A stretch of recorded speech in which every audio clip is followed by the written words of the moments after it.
দিয়েছে, যে কমিটিতে আমি আছি।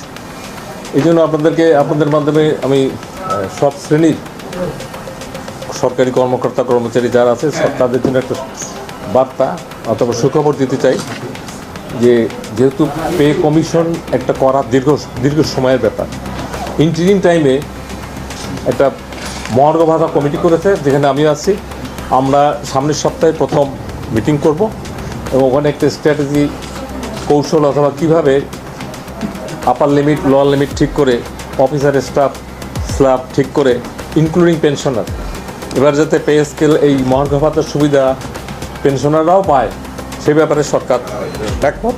তো সরকারের হয়ে যেহেতু আপনারা জানেন, আমার আগে সচিব মহোদয় এখানে এসেছিলেন, ওনার নামও আছে এখানে। তো এইটা খুবই একটা আমি মনে করি সময় উপযোগী, যেহেতু ইমিডিয়েট যাতে দেওয়া যায় এবং আমাদের থাকবে কি বলবো যে চেষ্টা থাকবে শর্টেস্ট পসিবল টাইমে সরকারকে সাজেশন দেওয়া, সরকার সাজেশন দিলে ইমপ্লিমেন্ট করবে এবং এটা যত তাড়াতাড়ি যায় তত ভাঙব। এটা হলো একটা। এটা হলো মহার্ঘ ভাতা কি সরকার দেওয়ার সিদ্ধান্ত নিয়েছে যে কর্মকর্তা কর্মচারী? অবশ্যই মহার্ঘ ভাতা দেওয়া হবে দেখেই তো কমিটি করেছে, সেটাই কমিটি সাজেস্ট করবো। সময় সেটা কমিটির একটা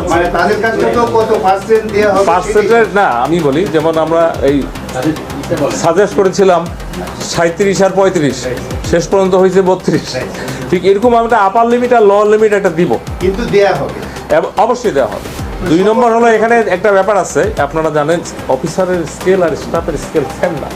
এই মহার্ঘ ভাতাতে হয়তো এমন হইতে পারে যে স্টাফদের হয়তো একটু বেশি থাকতে পারে, তার চেয়ে একটু এটা একটা বিষয় থাকতে পারে। আর হলো আগে কখনো এটা ছিল কিনা, এবার আমরা ডিসাইডেড পেনশনাররা যেন বেনিফিট পায়, কারণ পেনশনাররা এমনি যখন যায় চিকিৎসা এইটা সেটা টাকা পয়সা ভাড়া, পেনশনারদের বেশি দরকার।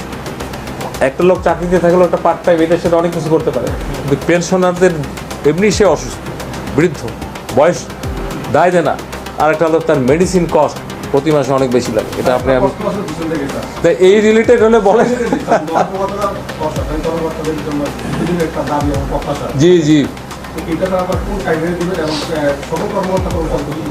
এটা সরকারি বলতে একেবারে পিয়ন থেকে হাইয়েস্ট লেভেল ক্যাবিনেট সেক্রেটারি পর্যন্ত তো আছে, সবাই পাবে। তবে এটার স্ল্যাব 2টা হইতে পারে, একটা হলো অফিসারদের জন্য একটু কম আর স্টাফদের জন্য একটু বেশি, যাতে ব্যালেন্সিং হয়।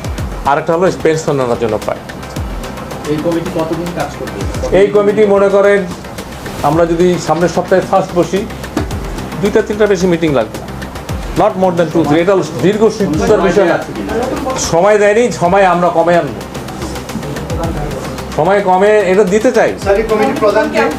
এই আমি সেকেন্ড পার্সন। এই কমিটির প্রধান হলো আমাদের মাননীয় প্রধান উপদেষ্টার কার্যালয়ের মুখ্য সচিব, আমি আছি, অর্থ সচিব আছে, লেজিসলেটিভ সচিব আছে। এটা ফর্মুলা, এগুলো ফর্মুলাই চলে।